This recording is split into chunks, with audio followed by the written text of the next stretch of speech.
partner, ABP Live and Uncut. All right, ladies and gentlemen, moving on to a much anticipated session once again. The dream of a Viksit Bharat, we know, cannot be realized without job creation. Development of climate resilient infrastructure is also key. Then there are issues like boosting manufacturing, increasing agricultural output, and also labor reforms, etc. Clearly, building a new India is an ongoing project. We are privileged today to have one of the foremost experts on Indian economy join us on this platform to give us insights into how development priorities are shaped and also executed. Please put your hands together and welcome on stage Dr. Arvind Panagariya. He's of course been appointed recently as the chairperson of the 16th Finance Commission. Many congratulations again, sir. Kindly join us on stage. It's wonderful to have you. He's of course also a celebrated author and a globally respected economist. I'd request Shaili Chopra to please join us on stage to take this conversation forward. Namaskar.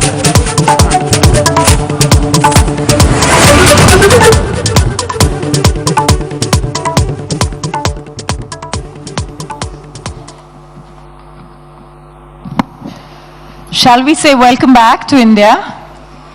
Yes, thank you. And we had some amazing music short while ago, which I saw you thoroughly enjoying. So I'm very curious, is Mr. Arvind Panagariya into music, and what kind of music is he into? Mainly the old songs, you know, the Kishore Kumar, Mukesh, Rafi, Lata. So I'm from the old generation, so mostly it's still stuck in there. Stuck in time, you said? Yes. Lovely. Luckily, our economy is not, and Mr. Panagariya is at the helm of now the new Finance Commission. Very curious. Coming back into India, seeing it from the heart of Columbia University, then being here at Niti Aayog and launching its new avatar, going back, you've seen India in many colors, both in global context and its own context. How do you feel about the comeback right now? Well, for me, coming back to India has always been invigorating, and no surprise that even after I had returned from the Niti Aayog back to New York, I was coming about 3 times a year at least. So I can't stay away from India. And after 50 years, I'm still an Indian citizen. So, this year it'll be 50 years in the United States for me. I left in 1974. Yes. So. But you know, there is so much optimism about India today.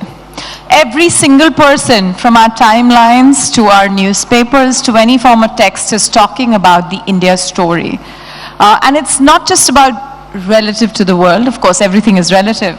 But having seen India from the outside and now building these, executing a lot of new ideas, which we'll talk about as we go, what is making you excited about the India story today? So give me just a minute, to give you a little background of me, because I'm old. So I have seen the old India and I'm seeing the new India. And I remember, in the 1980s, I used to be very pessimistic about India, that this license permit Raj that we have will probably never go away.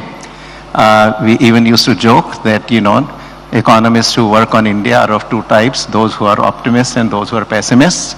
And the pessimist says that things are so bad, I can't imagine them getting any worse. And the optimist says that, well, I can. But things changed in 1991. And since then, we had ups and downs. But nevertheless, I think, the trend has continued to be towards liberalization with some bumps along the way. And as a result, the growth has been kicked up. For about 20 years, we have now grown about 7% a year in real rupees. But if I make the same calculation in real dollars, we have grown about 8% for 20 years. And if I take out the COVID years, it's 8.8% in real dollars. So that's hell of a growth. We could have never imagined in 1980s that this could happen. So I think, things are looking very good. And when one looks to the future, it looks even better. One of the parts of the topic of this afternoon includes the term jobs. And everyone who talks about the India growth story talks about amazing numbers that makes everyone euphoric about the potential. But every time we attach the word jobs with it, it doesn't always seem to add up. Does this add up for Arvind Panagariya? Okay, yes and no. I think yes, in the sense that, lot of the jobs debate happens around unemployment. And if you look at the serious surveys, which is the, PLFS, labor force survey that the MOSPI does, your employment rates are not very high. Whether you look aggregate urban unemployment, rural is even less, and aggregate it has been around between 3 and 4%. So unemployment is really not India's problem in my view, and we can talk about it. Our problem is underemployment. So productivity is low.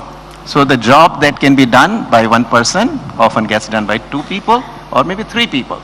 And that is where I think, the real challenge of jobs is creating well-paid, high productivity jobs. So unpack that for us. You said unemployment is not a problem. The problem is underemployment. I'm just looking at just the number of women who are employed. This number was 25% or 27% a few years ago. We've actually dropped on that number. I'm just curious, as a whole, when you say that underemployment is a problem, somebody could argue that we just have more people employed in the same job or pretending to do that job. Could you just unravel that for us simply, as an economist, think of us as students and tell us why do we have this situation? So one way to think of it is this, that we are a country with a very large workforce, right? So in the economist jargon, we'll say that we are a labor abundant country and we are a capital scarce country. But what we have done is to put much of the capital in very selective sectors which are in any case very capital intensive. So we got a situation where much of the capital is working with very few workers. And then you got a host of workers in agriculture, in micro and small enterprises, where the capital is hardly present. Yeah. So then you got a lot of workers working with very little capital. Yeah. And when that is the case, it translates into low productivity. Yes. Right?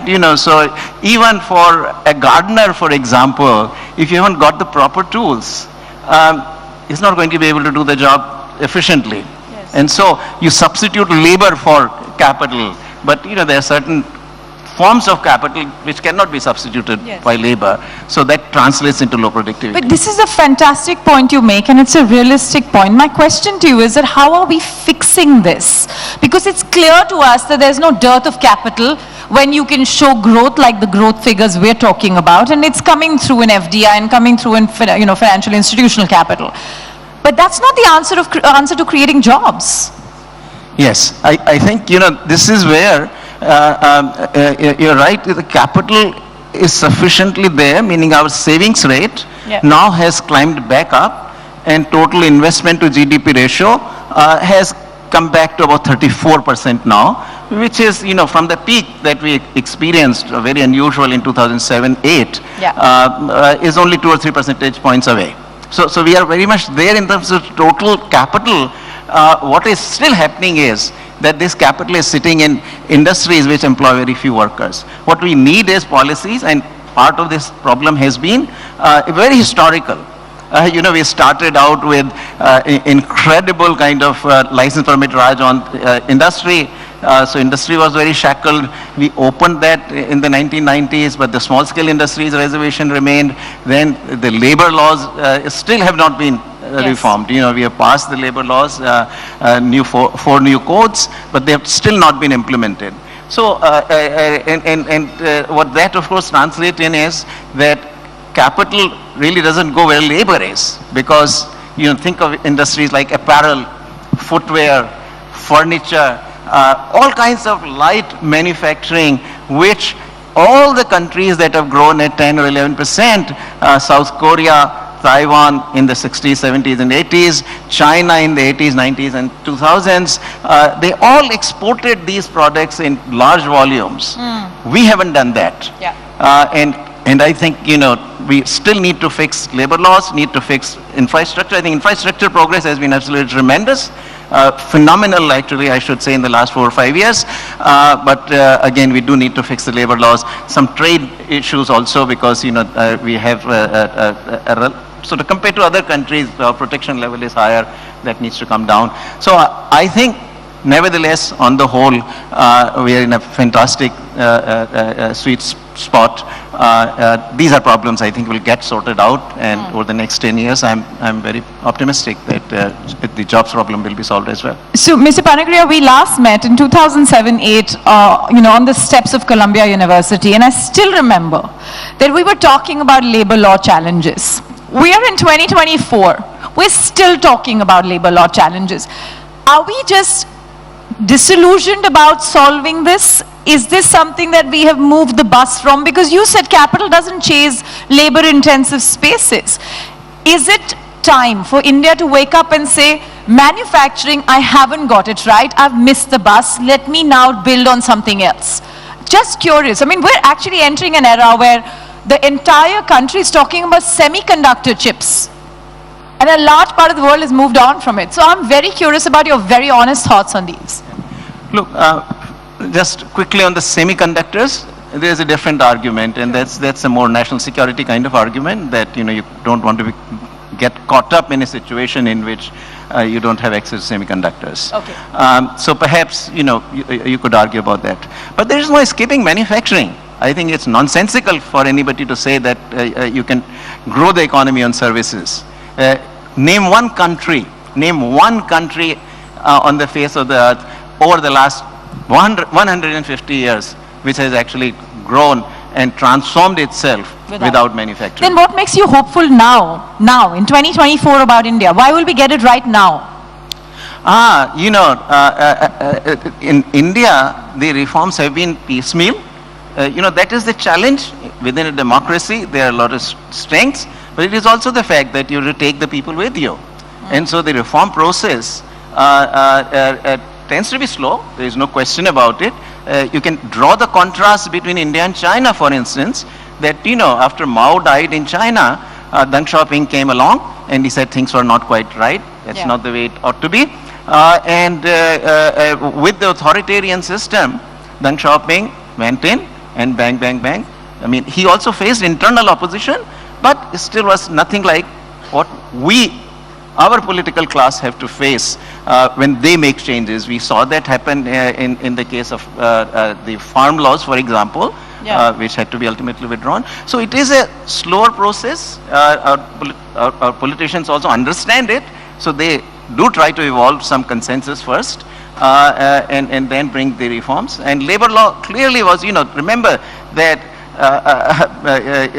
Mr. Yashwant Sinha, during Mr. Vajpayee's prime ministership, had first put the labor law reform on the table, but at that time then he couldn't build the consensus, so he took it off. And subsequently, I think no other government had taken the courage, but now the Modi government has gone ahead and passed at least the laws. So, I think it'll happen. I mean, now the laws have been passed. The difficult part has been done.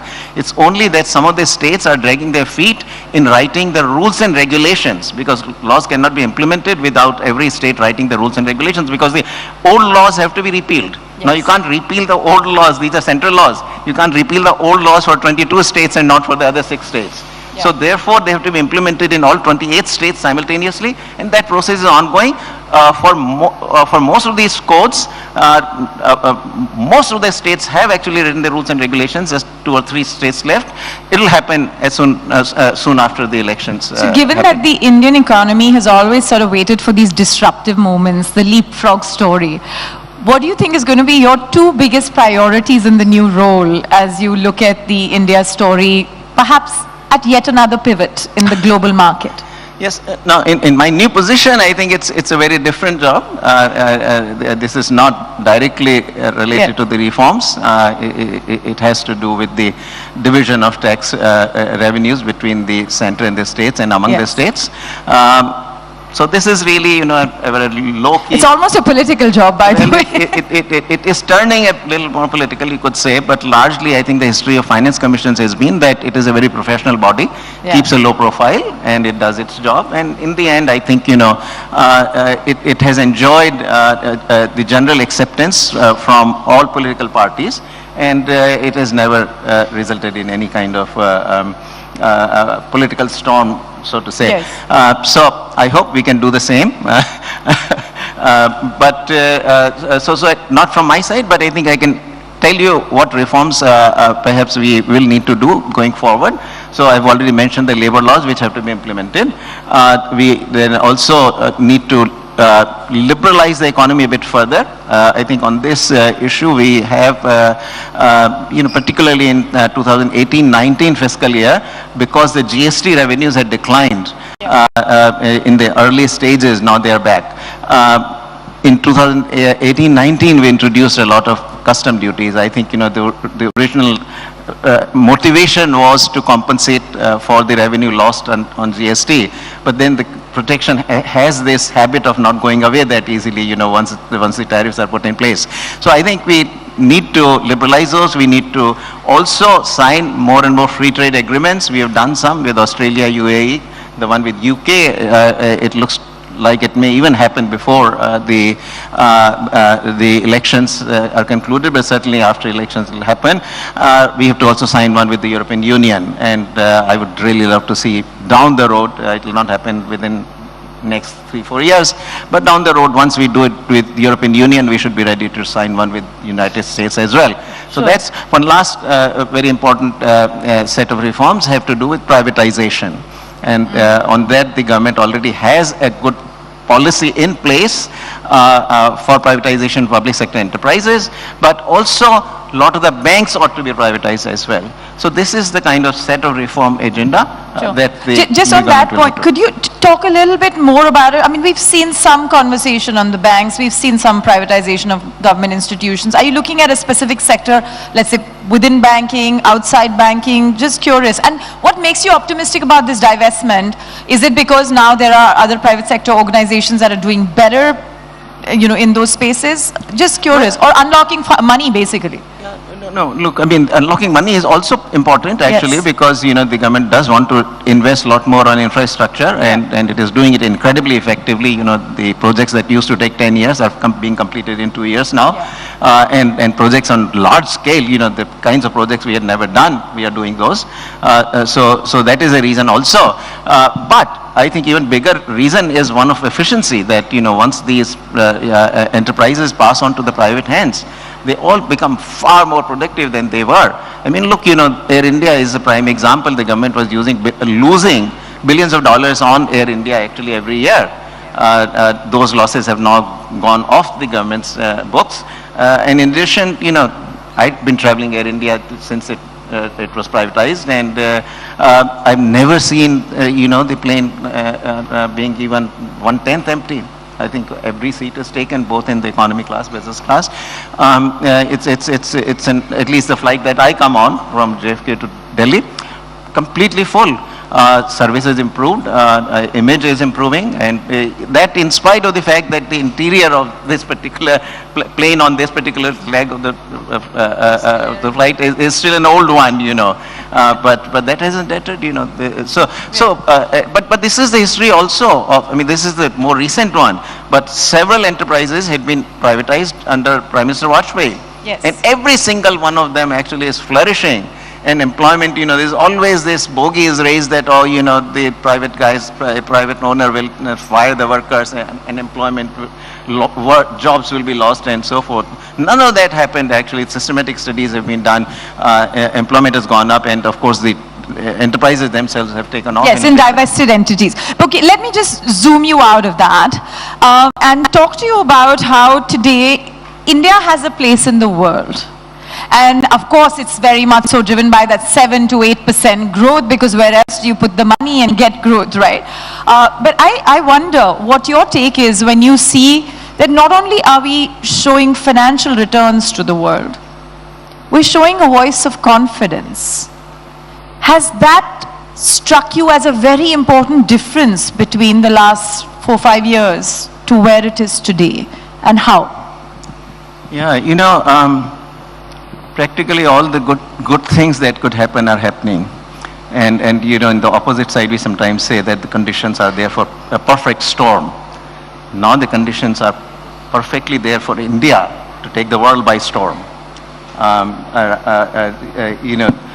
Economically, really India is the only major economy that's growing at this kind of rate. The rival economy, China, which had been growing very robustly for about 3 decades, I would say, has slowed down. I mean, there's no question. The 4th decade, if you take 2010's decade, growth rate has come down to about 7% during that decade, and currently it is down to 5%. No surprise there. Actually, all the economies that had grown rapidly, South Korea, Taiwan, Singapore, Hong Kong, all the economies previously, by the 4th decade they slow down, and 5th and 6th they slow down yet further. I mean, after you have grown that rapidly for 3 or 4 decades, you join the human race. India, on the other hand, has grown. Actually, it has not grown the 10% kind of at 10% kind of rate. So even though for 20 years we have had pretty good growth, still our per capita income is $2,400 or $2,500. We are still, compared to like South Korea, 33,000, compared to even China, 16, 17,000, we are still well below. What that means is that there is enormous gap between the productivity for the rest of the world and our own productivity per worker. What's going to fill it? Because it doesn't seem like an obvious path for, us to tread. What's going to fill that productivity gap? No. Look, part of the explanation is that the capital with which our workers work is less. Capital per worker in India is far less than in China or than in South Korea. So as capital accumulation happens, automatically productivity rises, but there is also the element of technological catch-up. That, technologies that can give you per capita incomes of, say, South Korea 33,000 or even China 17,000 already exist. They don't have to be innovated. They are there for us for taking. And so, whenever there is this large gap, economies, if the economic policies are right, they grow fast. So let's double click on that. There are 2 parts to it. One is the fact that, like you mentioned, China, we are also a population which was a demographic dividend story about 20 years ago. Today, there is no guarantee that this demographic dividend will stay with that much gusto, given that, you and I just spoke about the unemployment situation, and there's certainly not enough jobs are getting created to that extent. And the second part of it is this capital. Let's say the capital comes in today. It needs time to grow its potential, which means if investments happen today, we're going to... Look, there are a variety of ways that demographic dividend, which still is very much with us and will stay with us, kicks in. First of all, there are 2 aspects to it. Population is large and the population is young. Okay, the size, first of all, helps you. Just think of digitization, right? Once you put the infrastructure in place, it's there for everybody to use. So, once the infrastructure has been put in place, if 10 more people want to use that infrastructure, there is hardly any extra cost to it. In fact, there is an added benefit that comes from being able to interact with larger number of actors on the platform. So that's, so there is this scale economy. Roads, when you have to build, when you build it for a smaller population, is per person the cost is going to be much more. But when you got a larger population, more dense population, per person cost is much lower. So that's the size aspect of it. Now the younger population aspect of it. Just think China, for example, right? Each couple has 2 parents, on the woman's side, and 2 parents on the man's side, and 4 parents to take care of, and not enough children, right? We don't have that kind of dependency ratios yet, and we are going in that direction, but it'll still be a long while before we get there. So that's one aspect. But also, the younger people save for the future, and the older people who are retired spend their past savings. And given the fact that there's a lot more younger people in India, savings rate therefore has a lot more potential. Yeah. It's already high, and it probably has the scope to rise yet further. So, also from the consumption side, then, the younger population is much more demanding. Innovation, younger population is much more innovative, is willing to take risks, it's more risk-taking. So there are a number of these factors, each of these, empirically is harder to get handle on, but it ultimately reflects in the higher rate of growth. Okay, let's pick two aspects and we'll close the discussion with that. One is that we're sitting in Mumbai, the city of Dhanda. They want to know, the stock market has been unstoppable. Do you feel, and wear your professorial hat when you talk about this, that our markets really reflect how we are doing as an economy or how we're doing as sentiment? Investors are smart people. They are not there to sort of burn their money. If the stock market is booming, I think somebody is investing there. Right now, of course, conditions are particularly good because there was a short period during which, when the interest rates in the US were rising, then the money was, capital was moving out of India into the United States, out of everywhere, the emerging markets. So all emerging markets were actually suffering, and we also saw the currencies depreciate and so forth. But that phase is over now. On the US side, particularly, to some degree on the European side also, but less so, now the expectations are that the interest rates are going to come down, right? So that naturally means that capital is moving back here. Yes. That's one. But the second factor, which is so much favorable to India, is about China.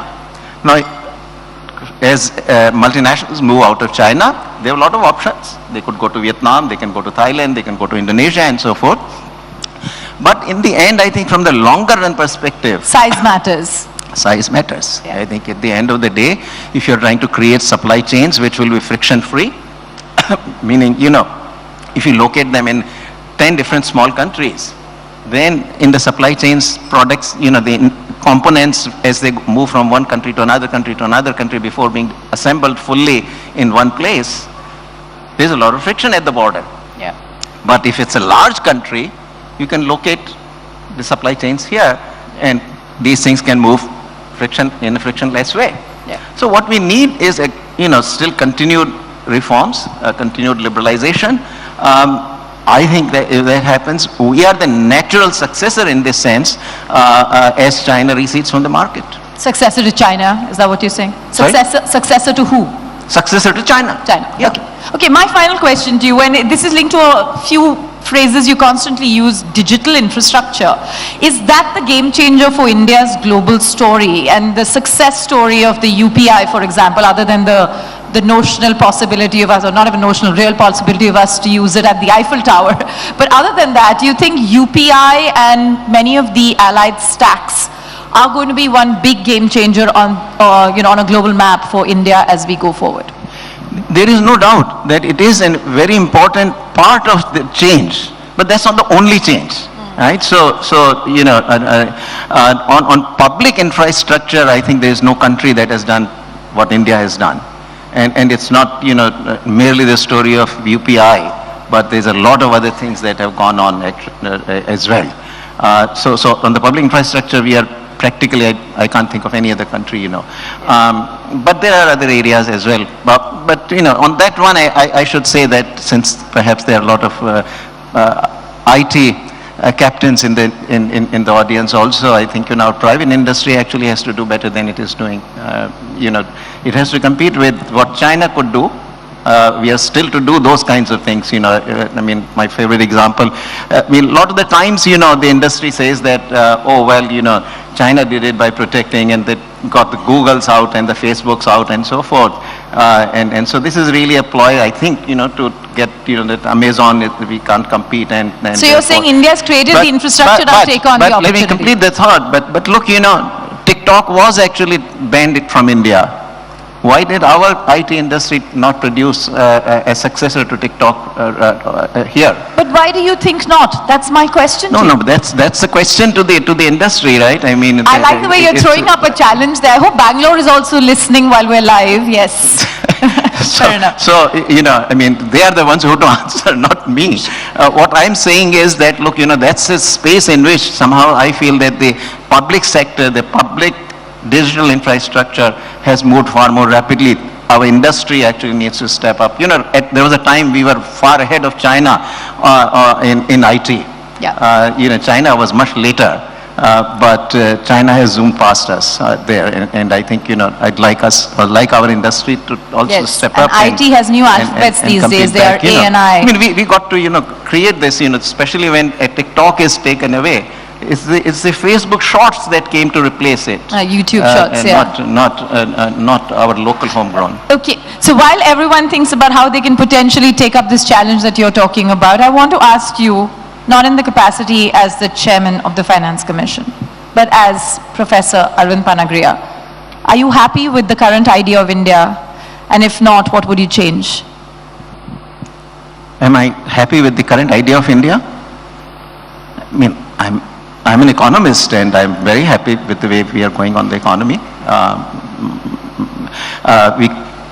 I hope we could, speed up some of the reforms.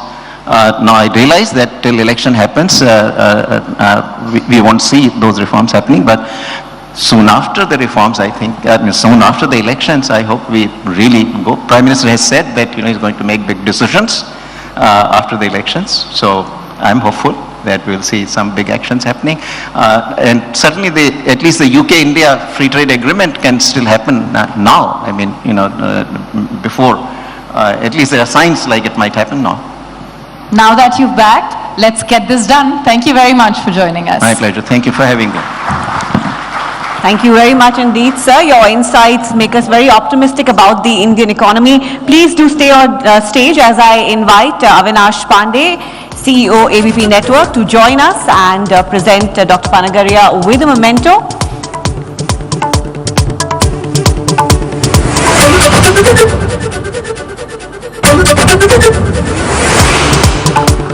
A big round of applause, ladies and gentlemen.